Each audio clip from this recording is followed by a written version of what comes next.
আসসালামু আলাইকুম। Soft signal পদ্ধতিটা যদি বর্তমান সময়ে বলবৎ থাকতো তাহলে সেক্ষেত্রে হেদার নাইট দুইবার আউট হতেন। একবার আমরা প্রথমেই দেখতে পেয়েছিলাম যেখানে একটা কট বাহাইন্ডের আপিলে আম্পায়ার পরবর্তী সময় থার্ড আম্পায়ার ডিসিশনটা দিয়েছেন কোনো প্রকার কনক্লুসিভ এভিডেন্স না পাওয়ার পরে নট আউট। আরেকবার স্বর্ণা একটা ক্যাচ ধরেছিলেন, যে ক্যাচটার সময় আলটিমেটলি এখানেও আম্পায়ার কোনো কনক্লুসিভ এভিডেন্স পান নাই দেখে পরবর্তী সময় সেটাকে নট আউটের সিদ্ধান্ত দিয়েছেন।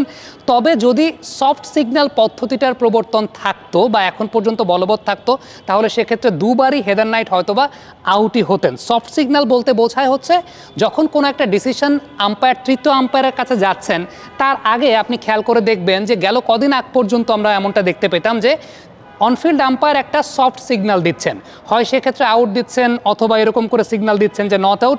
যেমন 2019 বিশ্বকাপের সময় লিটন কুমার দাসের একটা ক্যাচ সম্ভবত হাশমাতুল্লাহ শাহিদে নিয়েছিলেন এবং সেই সময়টাতে আমরা দেখতে পেয়েছিলাম আম্পায়ার বিলি ডক্টরফ তিনি কিন্তু একটা সফট সিগন্যাল দিয়েছিলেন এবং সেই সফট সিগন্যালের পরবর্তী সময় যখন সেখানে কোনো কনক্লুসিভ এভিডেন্স পাওয়া যায় নাই, তৃতীয় আম্পায়ার কিন্তু অনফিল্ড আম্পায়ারের ডিসিশনের সঙ্গেই গেছেন। এই জায়গা থেকে একটা বিষয় বলতে হয়, সেটা হচ্ছে কট বাহাইন্ডের যে আপিলটা ছিল, কট বাহাইন্ডের আপিলটাতে কিন্তু অনফিল্ড আম্পায়ার আউট দিয়েছিলেন, বাট তৃতীয় আম্পায়ার সেই জায়গাটায় অনফিল্ড আম্পায়ারের পক্ষে যান নাই।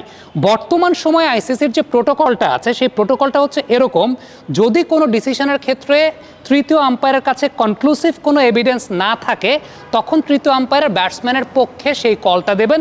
এটা আইসিসির প্রোটোকলের জায়গা, তৃতীয় আম্পায়ারের জন্য এই প্রোটোকলটা দেয়া আছে।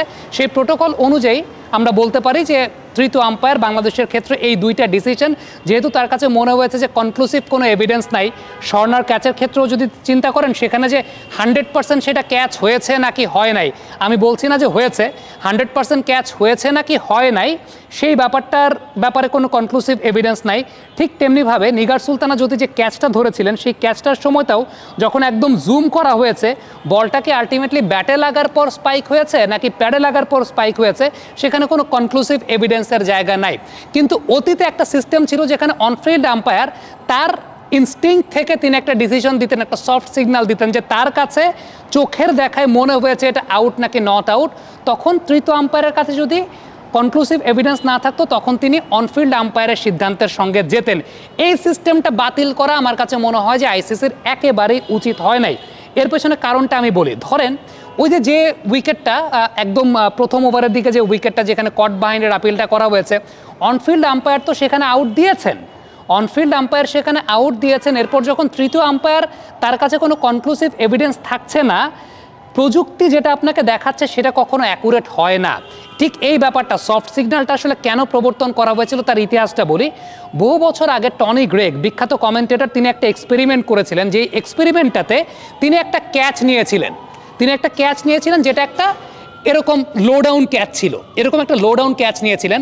তিনি জানতেন যে তিনি ক্যাচটাকে ধরেছেন, কিন্তু ওইটাকে ক্যামেরায় রেকর্ড করার পর দেখা গেল যে ওইখানে কোনো কনক্লুসিভ এভিডেন্স পাওয়া যাচ্ছে না।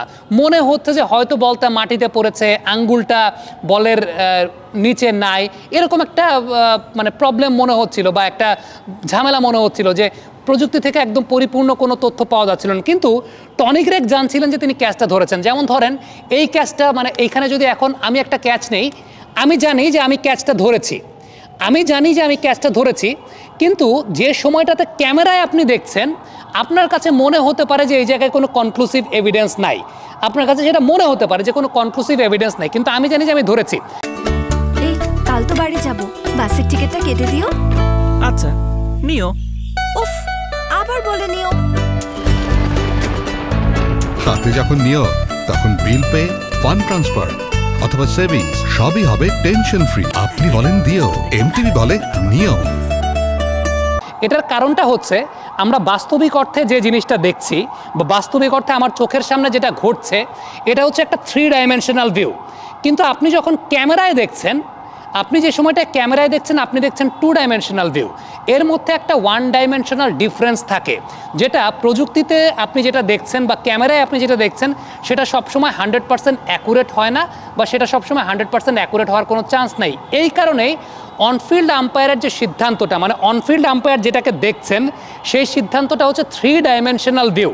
সেই 3 ডাইমেনশনাল ভিউ অনুযায়ী ওই সিদ্ধান্তের উপরেই তৃতীয় আম্পায়ারের সিদ্ধান্তটা দিতে হয়। কিন্তু আনফর্চুনেটলি আইসিসি বর্তমানে সেই সফট সিগন্যালের প্রবর্তনটা বাতিল করে দিয়েছে বা সফট সিগন্যালের ব্যাপারটাকে বাতিল করে দিয়েছে, যে কারণে তৃতীয় আম্পায়ারের কাছে এখন প্রোটোকলটা এরকম যায় যে আপনার কাছে যদি প্রযুক্তি দেখে কোনো এক জায়গায় মনে হয় যে আপনি কনক্লুসিভ এভিডেন্স পান নাই, তখন আপনি ব্যাটসম্যানের ফরেই দিবেন। সো তৃতীয় আম্পায়ার যে সিদ্ধান্তটা দিয়েছেন হেদার নাইটের ক্ষেত্রে দুইবারই তিনি প্রোটোকল অনুযায়ী শি ওয়াজ রাইট।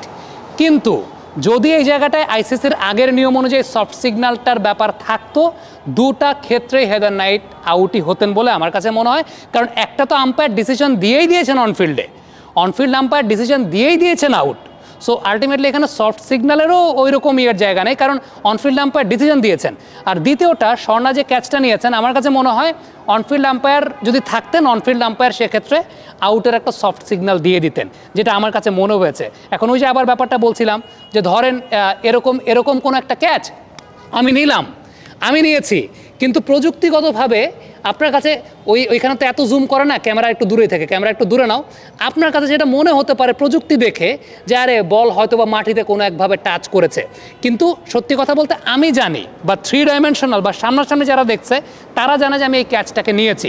সো এই জায়গায় ব্যাপারটা যে প্রযুক্তি কখনো আপনাকে 100% অ্যাকুরেট সিদ্ধান্ত দিতে পারে না। কমেন্ট বক্সে আপনাদের মন্তব্য মতামত জানতে চাই।